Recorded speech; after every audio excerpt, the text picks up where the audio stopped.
just a couple weeks ago was his birthday, no? See, a year ago? Well, time flies. Boy, doesn't. in honor of... No points on that. Oh, I thought that was funny.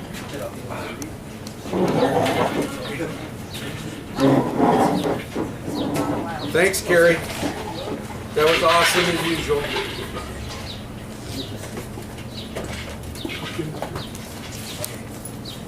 See you later. Thanks. You know, we live in an incredible place. I left San Bernardino at about 5:20 or 5:30. It was about 50 degrees. It was raining.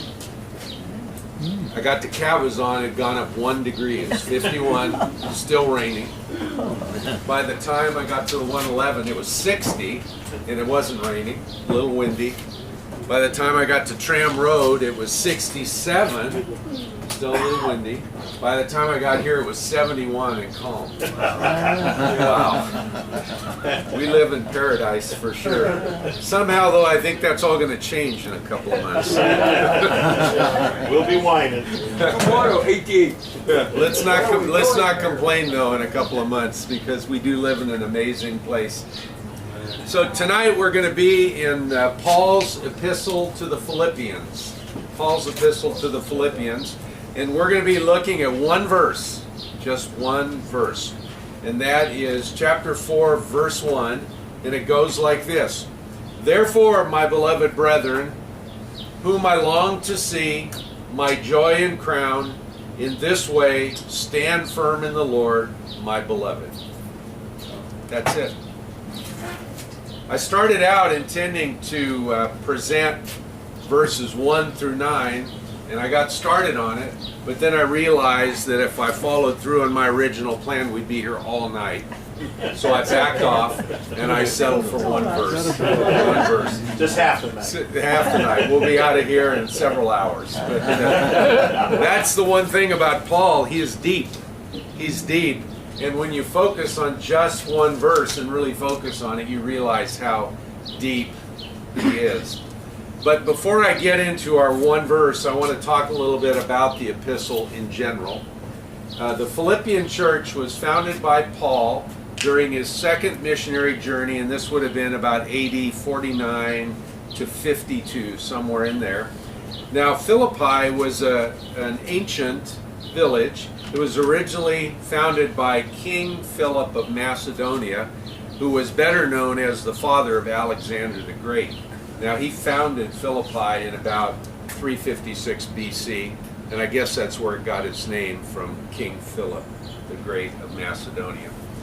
Philippi was a Roman colony at the time the church was founded, and the church at Philippi was the first church that Paul established in Europe. Now, that's an interesting thing to me, because when I think of the early church, I usually think about the Near East. I don't really translate it into Europe. I think about Palestine, I think about the Near East, the Gentile regions north and west of Palestine. But we know from the from the epistle to the Romans that there was a church in Italy, and we know from the Gospel of Mark that it was addressed to Gentiles, predominantly Roman Gentiles, Roman Gentile converts to Christianity. So, in fact, in Romans 15:24, so at this point, we know there was Christian churches in Italy, and we now know there was one in Philippi, which is in modern-day Greece. In Romans 15:24, Paul told the church in Rome that he intended to go to Spain. And I'd read past that many times and didn't really notice that. But he said, "Whenever I go to Spain, for I hope to see you in passing and to be helpful on my way there to you." So the Christian church, really something that I don't stop and think about, at that time reached out to the entire known world. So it was a worldwide church, even in the first century. And of course it never stopped. As the world grew, the church grew, and it's still a worldwide church. Interesting idea to me. Now, chapter 4 of Philippians focuses on the concept of joy. Joy, which is really odd when you consider that when Paul wrote the epistle, he wrote it from a prison. It was anything but joyful circumstances for Paul. In fact, Philippians is one of the prison apostles, or prison epistles. There were 4 of them. Epistle to the Ephesians, epistle to the Philippians, epistle to the Colossians, and the epistle to Philemon. These were all written from a jail cell. Paul was in jail a long time. There is disagreement about how long, because he was there for so long, but he spent around 2 years in prison in Judea, and being a Roman citizen, he was born in a Roman colony and wasn't actually a Roman citizen. He had the right to appeal his sentence or his imprisonment to Caesar, which he did. And so because of that, he had to go from Palestine to Rome, and that involved a harrowing journey on a slave ship that actually, when you read in the book of Acts, it actually shipwrecked while in transit. And the Roman soldiers on board were going to kill all the prisoners who were going to be freed by the shipwreck, and Paul convinced them to do otherwise. So he had a harrowing journey to Rome on a slave ship. And then when he got to Rome, he was under house arrest, shackled to a Roman guard 24/7. So he was under house arrest and actually chained to a Roman guard 24/7. His life during this period of time was at stake. He knew he was not only facing imprisonment, but he was facing ultimately Caesar, and he had to be thinking that he was facing his own death as well. Now, I like to think that Philippians was written from Rome because in his closing passage in the epistle, he's giving his blessings. He says, "All the saints bless you, especially those of Caesar's household." So he makes reference to Christians living in Caesar's household as sending a blessing to the world along with him. It's curious to me that there were Christians even in Caesar's household in the first century. As I said, Christianity very rapidly became a worldwide faith. Well, because imprisonment and an impending execution aren't really considered to be circumstances that produce joy, I think we should pay very close attention to what Paul is telling us in Philippians 4:1, so that we can try to capture the secret of how to be joyful even in miserable circumstances, which he was certainly in. So, I want to go through this lengthy verse in great detail because there's some real nuggets in there. "Therefore, my beloved brethren, whom I long to see my joy and crown, in this way stand firm in the Lord, my beloved." Now, he refers to the Philippians twice in this verse as beloved. And the Greek term for beloved that he uses is agapetoi, which is, the root of which is agap, which means sacrificial love. It's agape love. Agape love. So Paul is essentially telling the Philippians that he loves them with a love which puts their interests above his own. So here he is sitting in prison, and he's loving them with a love that puts their interests ahead of his own. I think, unfortunately, if I was in prison, I would be loving them with a love that sprung me out of the jail cell and put me out there among them. But this wasn't Paul. Paul, from his prison cell, loved them with an agape love, a selfless love. Pretty amazing. Similarly, he refers to the Philippians as brethren, which is another example of the depth of their relationship. The words beloved and brethren clearly show us that he had an extremely close relationship with the church at Philippi. He goes on to say, whom I long to see, further expressing this love relationship. In his prison cell, cold, dark, devoid of modern shower facilities and anything of comfort, he's longing to see his beloved Philippian church.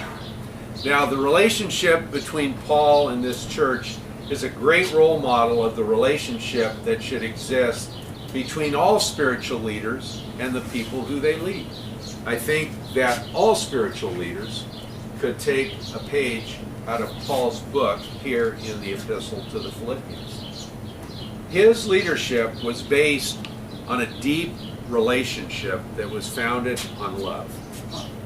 Based on a deep relationship. I believe everything in life is based on a relationship. Everything we do, whether it's in our personal lives, whether it's in our business lives, whether we're salespeople, whether we're servers working in a restaurant, everything we do is really based on establishing a relationship. And that applies as well to someone in Paul's position who had established a deep relationship with this church that he had founded. It would be great to believe that the same relationship should exist among all believers, that we should all have a deep relationship with one another based on love and mutual respect. Now, this isn't the view of the world, unfortunately. Leadership in the church isn't about power or personal gain. Leadership in a church is about service and giving. Not about power and gain, but about service and giving. Because of a heart of love for the people by the leader of that particular group. I think Jesus summed this up well in the Gospel of Matthew, where he says the following. He says, "You know that the rulers of the Gentiles lord it over them, and their great men exercise authority over them. It is not this way among you, but whoever wishes to become great among you shall be your servant, and whoever wishes to be first among you shall be your slave, just as the Son of Man did not come to be served, but to serve and give his life a ransom for many." So Jesus is giving us the recipe for leadership here. It's called servant leadership. And Paul certainly had that. He really had a heart of servant leadership.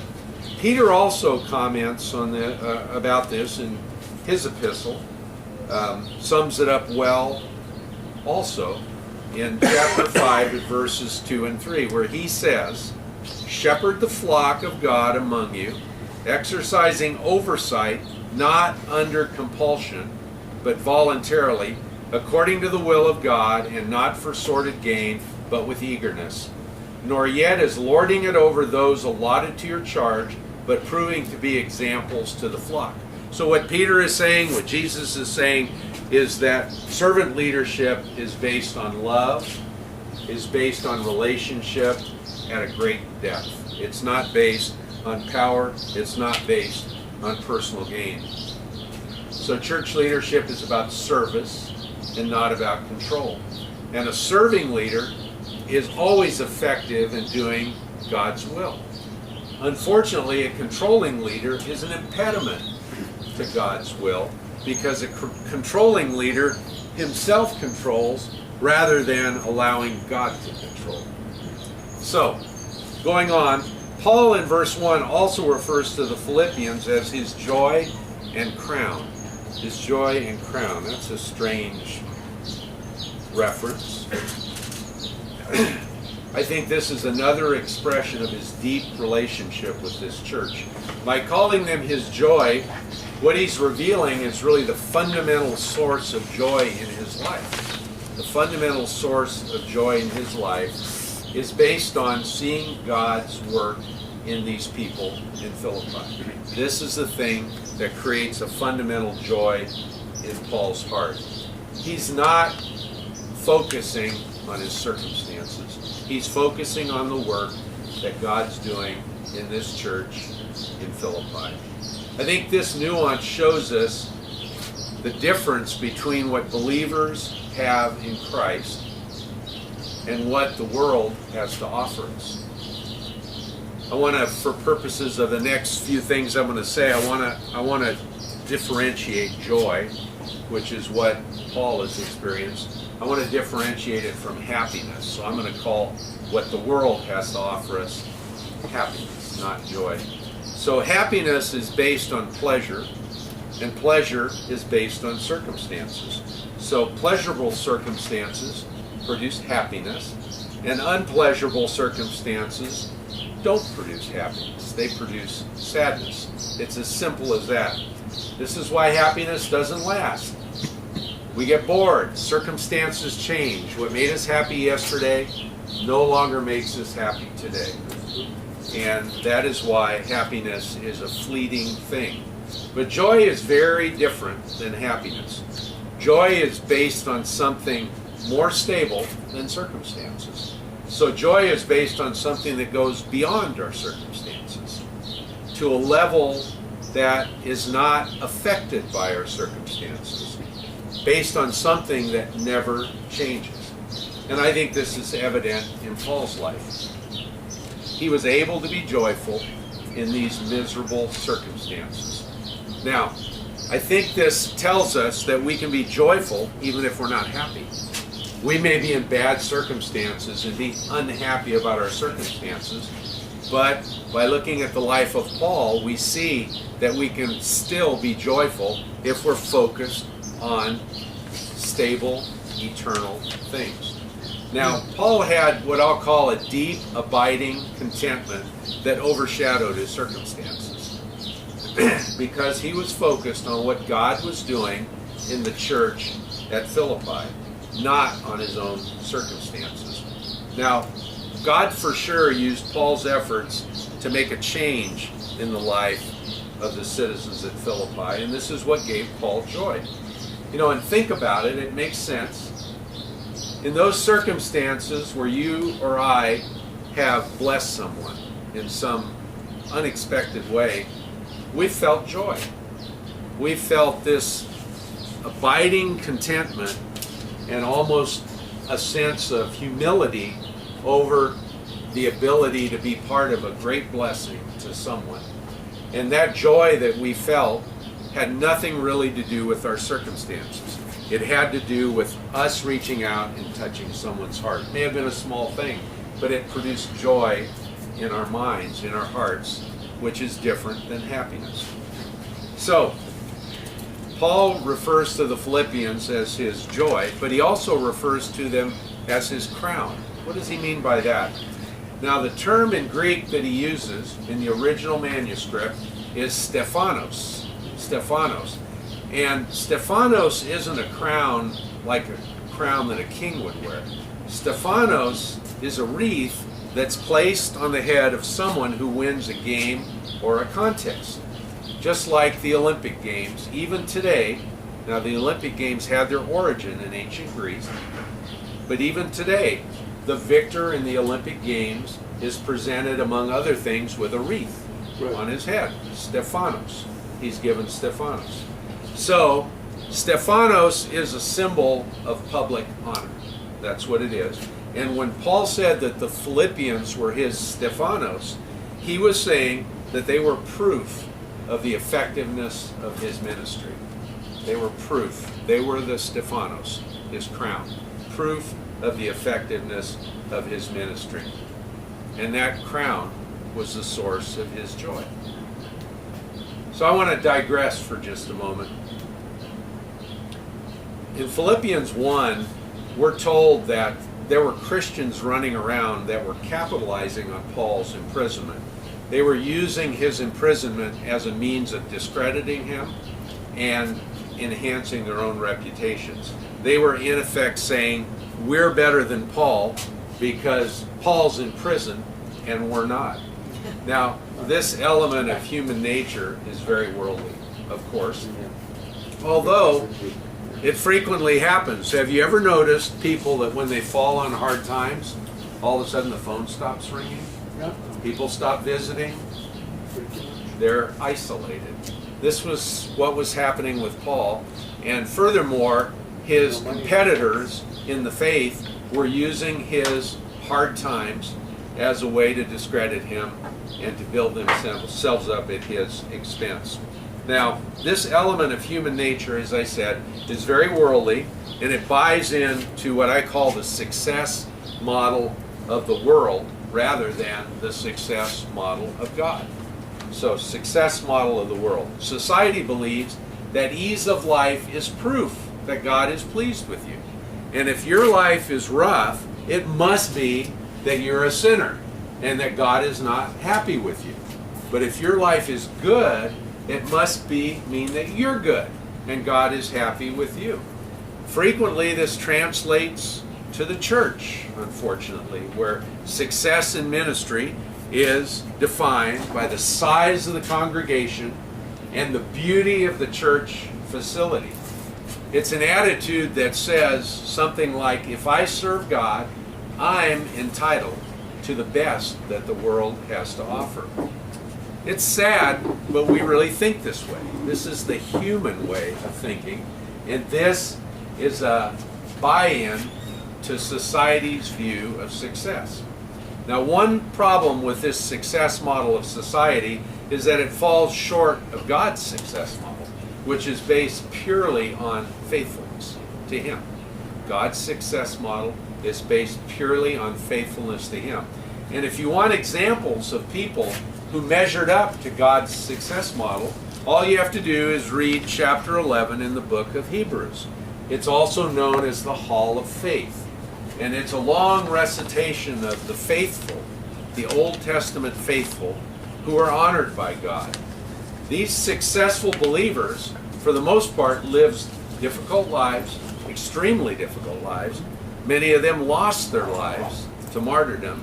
And during their period of presence on the earth, during the period of their ministry, very few people listened to them. They were largely rejected.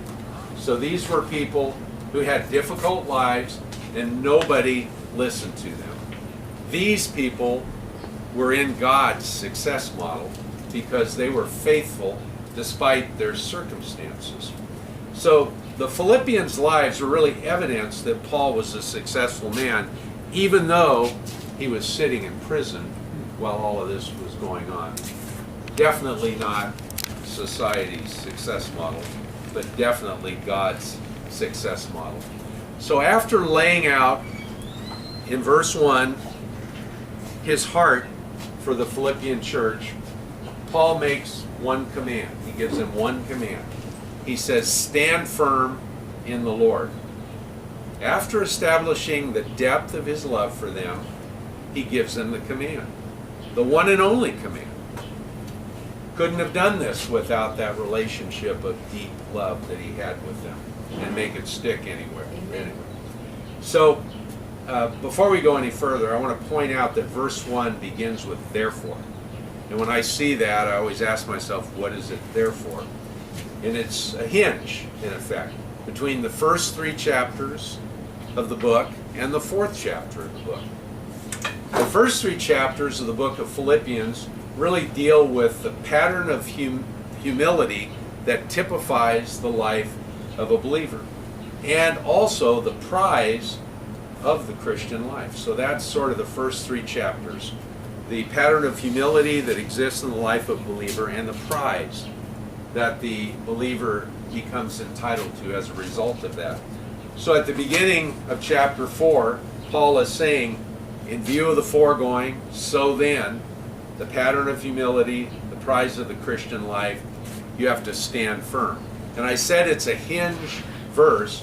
It swings back and forth between the concepts in the first 3 chapters and the examples that follow verse 1 in chapter 4 that are examples of specific instances in which we must stand firm.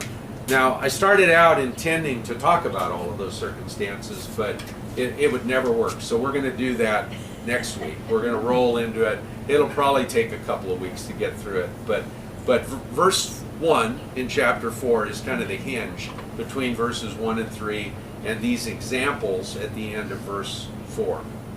So tonight I want to focus more on why Paul is commanding them to stand firm. Why? Just why? Now, stand firm is a military term.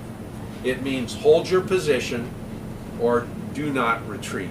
So stand firm is a military term. Paul frequently used military terms in his epistles, as well as athletic terms in his epistles. In his effort to be relevant to his audience, he used the jargon that was relevant to them. So this is a military term. And Paul is in effect commanding the Philippians and all of us to stand firm because he knows that we're all about to be attacked. We're about to be attacked by the devil and by our own sinfulness. And that really is the subject of the following verses that we'll study later on. So I'm going to say it again. That's right. As Christians, we're under attack constantly. Under attack constantly. But the adversary of our joy is the devil. He hates joy. He much prefers happiness because he can manipulate that. He can give us pleasure and then inflict the pain. He can't do that with joy because joy is a constant. Satan works through our own sinfulness to attack our joy. I'm going to give you some examples. In Romans 12:2, Paul tells us that as we are sanctified, our minds are being transformed by a renewing. They're being transformed and renewed constantly during the period of sanctification. But the devil working in the world attacks this transformation through the lust of the flesh and the lust of the eyes. We may have our minds transformed. We may be in the process of being transformed until we get into the flesh or until we get into visual. And visual is anything. Visual is a new car. Visual is a big house. Visual is new clothes. The flesh is anything. It's a desire for riches. It's sexual appetite. It's inclination toward drug or alcohol abuse. It's any of these things. But Satan uses these things to attack our joy. So while Paul says that in our process of sanctification, we're being transformed by the renewing of our mind, Satan is saying, just give me a chance. Give me a foothold. I'll use the lust of the flesh and the lust of the eyes, and we'll see about that. So instead, Satan tries to conform us to the world. Now, another example. In Matthew 6:33, Jesus tells us to seek first the kingdom of God and his righteousness, and all these things, these are our worldly needs, will be added to us. That sounds great. Hard to do, but it sounds great. The devil, working through our own sinfulness, says something else. He tempts us to keep control of our own kingdom. He doesn't want us to seek the kingdom of God and his righteousness. He wants us to control our own kingdom, to be the master of our own ship. That's how he attacks our joy in that regard. He doesn't want us to surrender to God and to rest in God's promises. Because of this inevitable attack by Satan, Paul commands Christians everywhere to stand firm and hold our position against the devil and against ourselves. We're tools of the devil because we're flesh and we're weak. Now I want to note that Paul commands us to stand firm in the Lord. He doesn't just say stand firm. He doesn't say, Mark, just stand firm. Just hold your position. It'll all be okay. He says stand firm in the Lord. And he knows that it's impossible for us to stand firm in our own strength. He knows we're weak. He's sympathetic with our weaknesses because he knows we're weak. So the only way we can stand firm is to stand firm in the Lord. Now, you might say that you know people that don't follow God and people who've kicked a habit just on sheer determination in their own power. So in response, I'd ask a question. Did they kick that habit, or did they just trade it for another habit that's no more righteous in the eyes of God? I don't know. Paul is saying we don't have the ability to stand firm in our own strength, and the only way we can truly stand firm and stay firm is in the Lord. Now James, in his epistle, in chapter 4, verses 7 and 8, tells us to resist the devil and he will flee from you. Draw near to God and he will draw near to you. James is telling us that we can't effectively resist the devil until we first draw near to God. Draw near to God. So James, like Paul, is telling us to stand firm in the Lord. Sounds good, but how do we do that? Just how do we stand firm in the Lord? I think we start by knowing and believing what the Bible teaches, the promises of God, and do our best not to waver from them. And when we learn the truths in the Bible and we follow them, we practice standing firm, we are eventually set free from our sinful desires. Now, we're not perfect, and our trajectory isn't like that. It's usually like this.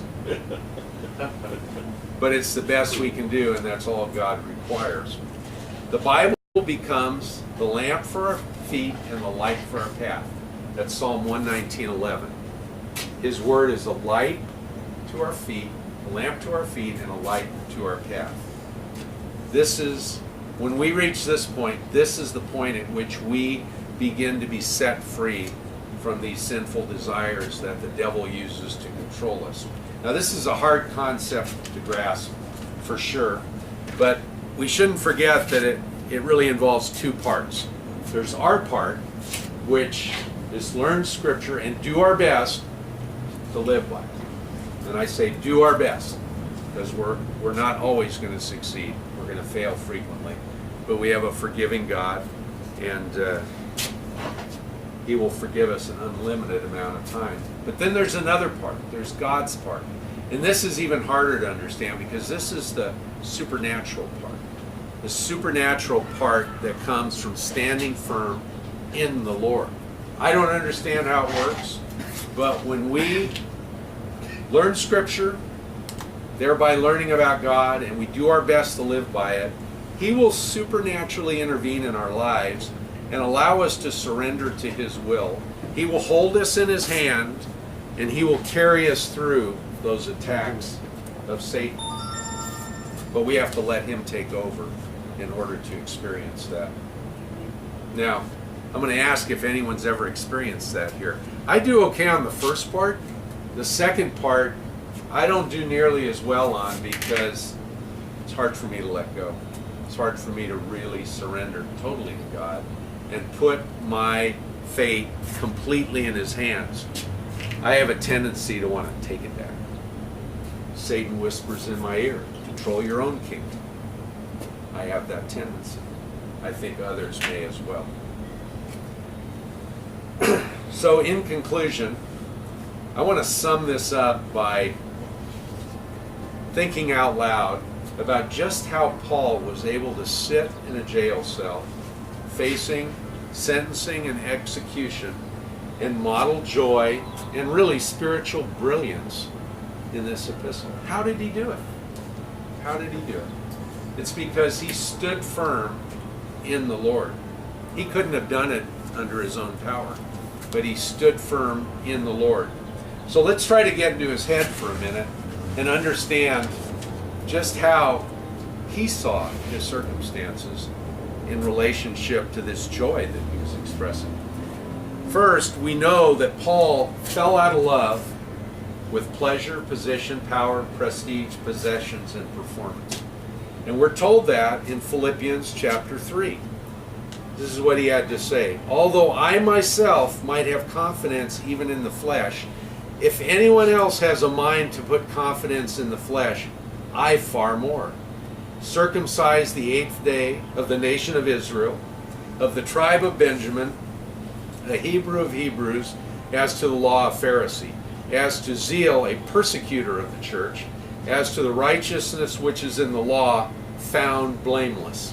But whatever things were gained to me, those things I have counted as loss for the sake of Christ. More than that, I count all things to be loss in view of the surpassing value of knowing Christ Jesus my Lord, for whom I have suffered the loss of all things, and count them as rubbish, so that I may gain Christ. So, quite clearly, Paul had fallen out of love with the things of the world and was rejecting them.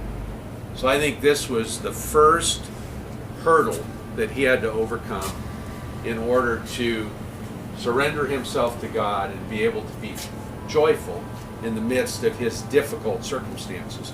These circumstances that he was in when he wrote the book of Philippians were certainly difficult circumstances.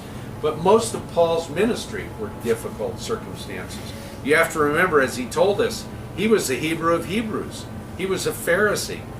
And he switched. He became a minister of Christ whom he had persecuted.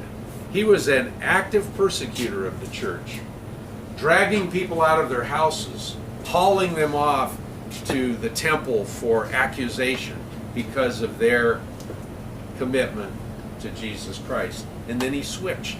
Well, he encountered great animosity because of that switch. He wasn't trusted by the people he was working with, and he was hated by the people that he had formerly aligned himself to. So he had to fall out of love with all of this. He had to reject it, or he would have never made it. So that was, I think, one reason. That's one reason he was able to remain joyful in his difficult circumstances. I think secondly, though, he came to the realization that only God and the spirit of people are eternal. Only God and the spirit of man are eternal. Everything else will fade away like a vapor. All of the things that he rejected are temporary. Only man, the spirit of man, and God are eternal. And because Paul stood firm in these positions, with the help of God, he was able to find joy in the midst of even these miserable circumstances. Joy in the spiritual fruit that was being borne by his beloved brethren in the church at Philippi. Now, this tells me that Paul was a people guy. As I said, he had rejected the trappings of wealth that the world honors. He was a people guy. He derived his joy from seeing God at work in the people of his churches, and he found great, deep, abiding joy in the fact that he was able to be part of that he was allowed by God to be part of that. So I want to close with a question. Our verse tells us that Paul considered the Philippians to be his joy and his crown. How would each of us here tonight answer if all of a sudden Jesus showed up and asked us, who or what is your joy and crown? I wonder how we would fare. Now, Paul passed the test. He was put to the test in prison and ultimately in execution, and yet he was joyful because his joy and crown were not his circumstances. His joy and crown were being a part of God's work in the church at Philippi and elsewhere. How would we answer the question? I have to indict myself. I think my answer would be that I would like to find my joy and crown solely in people and how God is working in their lives, but I would have to admit, if I were honest, that I frequently find my happiness and crown in my circumstances. So I've got a lot of work to do, and I suspect some of you do too. Sally. Under Acts 2:17 and Joel 2:28, it shows that in the last day, God will pour out His Holy Spirit to all people, and the others will be prophesy, sons would have visions, and the elderly would have dream dreams. And so I feel that when you were talking about joy and the conviction of the other side, I feel like it was telling me you have all these. So I do have visions and some prophecy and I do dreams. So everything that you're saying, we were been talking about it today, pretty much all week, but today was very deep into what you're talking about. Well, and I think part of the problem is we confuse joy and happiness. I think if we're not happy because things aren't going well, that we assume we're not joyful. Joy is, I hope I've imparted to you, at least looking at Paul's life, joy is something different than happiness. So I really think you can be unhappy with your circumstances. You can be unhappy with things that are pressing you against the wall. but you don't have to sacrifice your joy during those periods. If you're focused on the things that are eternal, if you're focused on God, and if you're focused on the spirit of man and God's work with the spirit of man. So we can be joyful even though we may not be happy. I like what you said about standing firm, and I like the military thought of that and not retreating. And it kind of reminds me of that scripture that says, "He is my defense, and I shall not be moved." Because I think that, one of my favorite things, just a flippant phrase I say sometimes is, if God feels distant, he'll move. Because you move, not him. And he doesn't move. And so if we stand firm in him, we're standing strong because he doesn't move. God doesn't go anywhere. Paul, I find it amazing that Paul saw a vision of Jesus Christ, and then he freaked out in the flesh. He saw Jesus. He's the only one that ever saw Jesus, and yet he freaked out. In his own flesh, he was kind of weak. But it's a duality. And yet he was attacked, but he didn't say, "Oh, people forgive me." He just went on. I find the same thing. I'm a missionary. I give up the Bibles. I get attacked all the time. I don't say, "Excuse me, I want you to forgive me," or I want them to forgive me, or me to forgive them. I just go on. Like Paul went on no matter what. He did. It's a mission. You go on no matter what. You can't be timid. You gotta be bold. And the description of Timothy, he must not be timid. You gotta be bold and aggressive in Jesus Christ, but in love. Right?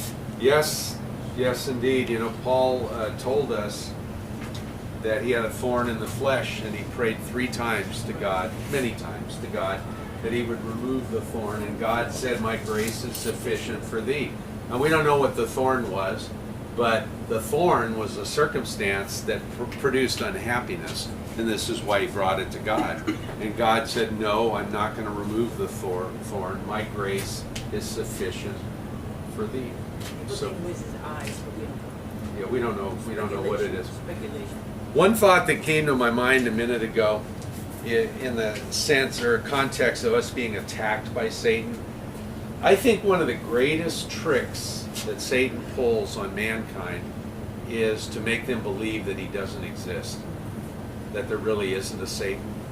That's perfect. He loves that, because the minute we believe that Satan doesn't exist, our guard goes down and we're fair game for him.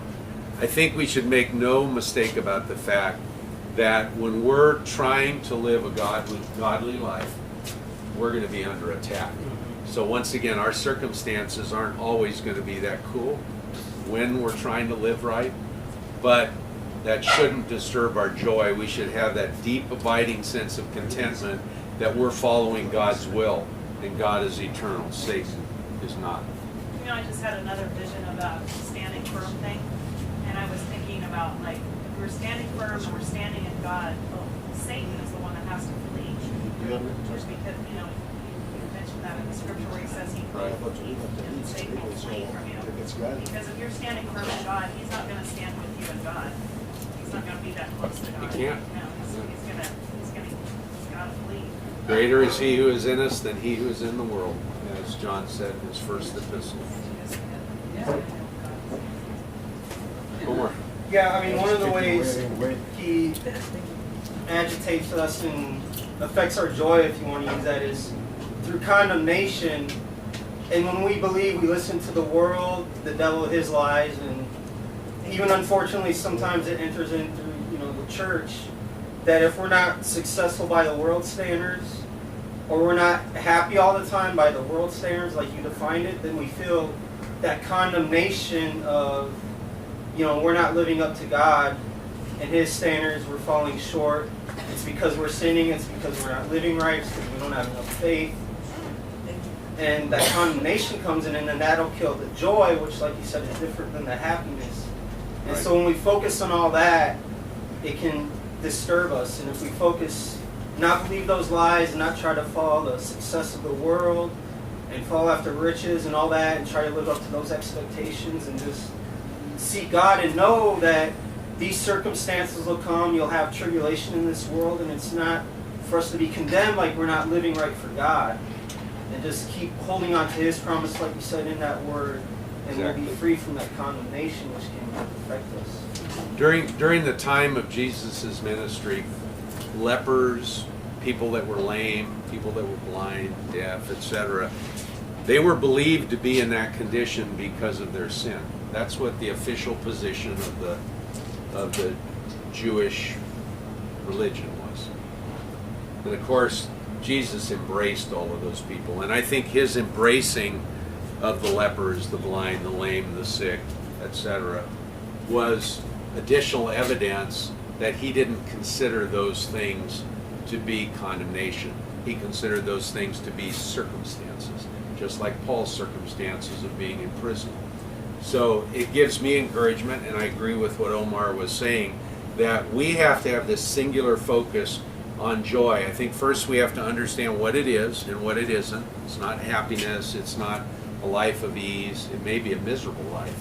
But joy is a focus, a deep focus on something that is eternal. And that something, there are two things, God and the spirit of man are eternal.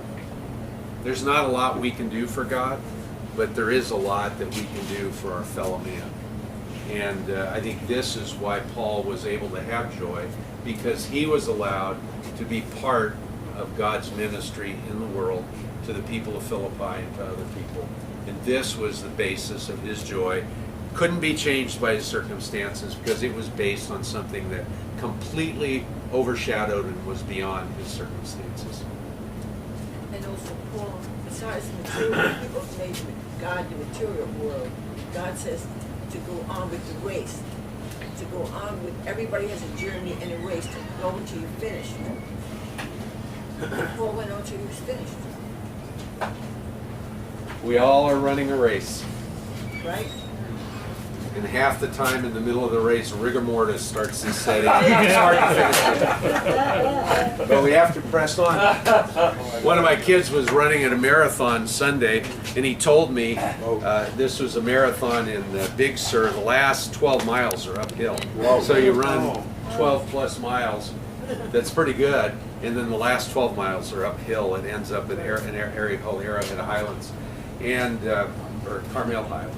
And he told me that when he hit that 8 miles, he said, I had to keep focused on my race because my mind was wandering and was beginning to focus on quitting and dropping out. And I think that's a really great analogy of what Paul is doing here. Despite his circumstances, he's on that 12-mile uphill part of the race, he's focused on finishing the race. He's focused on God. He's focused on the work that God is doing in the church at Philippi, and that's what keeps him going. That's what gives him the endurance to finish the race. David. I too appreciate what you said about happiness and joy. I think it's a really big distinction for us. And I think it's also appropriate to recognize that there are times in our life when we're not happy, but it's not joy. I was thinking about you, Leslie, when you were going through chemo and all that stuff. So there was a lot of times it was not happy, but you still could draw joy in the circumstances. And I think sometimes in our spiritual journey, we get down on ourselves pretty bad. I should be happier or whatever. But no, sometimes our circumstances are really unhappy. But for me, I think to myself, in the middle, in my days when I think, I don't really like this that much, I think, wait a second. Do I really have joy in me about who God is and what He's doing, and He's going to work these things out? Has my joy been robbed, or just my happiness? And to me, that presses me back into, okay, I can have unhappiness and joy. That's right. Right. I really can. Right. But joy has to be that overarching. So I really thank you for the text and reading of Paul, because clearly being in a prison, none of us would think, I'm happy, but no, I can have real joy. So thank you. What we're going to get into the next couple of weeks, we'll get through, so we did verse 1, and we're going to do 2 through 9. and beyond, and we'll wrap up the book of Philippians. But what we're going to see are examples where Satan, working through our sinfulness, wants to rob us of the joy, and how we are. It's a how-to handbook written by Paul under the inspiration of God, showing us how to maintain joy within those specific circumstances. Alex. Okay. Well, my family has kind of personal experience. Although I do not agree with them, although I do not look eye to eye with my father or my grandfather, barely remember, there are two things I want to point out.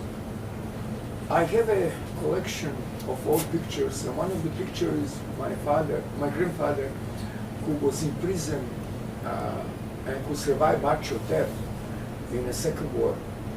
And I saw his picture, he's kind of smiling, so he kept his joy. And that's the picture that he sent to my grandma without a post, without a stamp. It was German post, military post. We arrived over there to show that he's still joyful.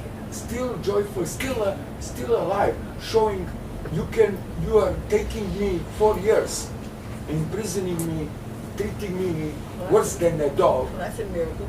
But I'm still joyful. And my father was in prison 3.5 years in a hard labor communist prison, isolated island, like a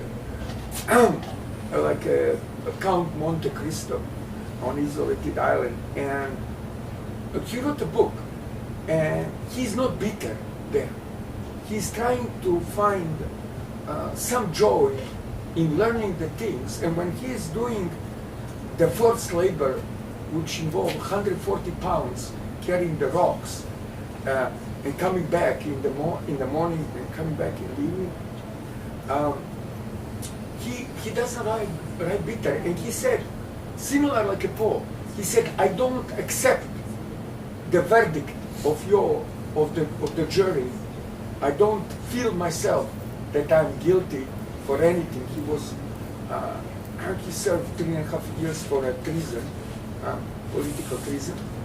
He said, I don't accept your jury, and I don't find myself guilty even if he was in prison, incarcerated. Similar like a Paul. Paul didn't felt that he did anything that he would have to be. Right. As a matter of fact, who smiled the last, who smiled at the end smiled the last, because the Imperator Constantine accepted Christianity as official religion. Right. So as Neron was terrorizing the Christians, somebody later with him gave them the righteousness. So it was just that the Paul was ahead of his time. He was, and those two examples are good examples of joy. Paul said to live is Christ and to die is gain. So think about it. With that kind of an attitude, to live is Christ and to die is gain, they can't kill your joy. Right. And Because if they kill you, it's gain. And I want to just finish that they decided to put and to consider me as a Christian, which was at that time a offense, that you could risk your career. But they still wanted I'd be going into the church first prior to register into the book of life, Right. which was big showing. When they said the word stand up, what was that word? Stand firm. Stand firm. Yeah. So they stand firm, and That's awesome. I kind of rebel each time when I went over there. It was showing that we stand firm. Stand firm. Praise Don't the Lord. retreat. Any last word? Anyone? Thank you. Had enough? Thank you, Mark. Thank you.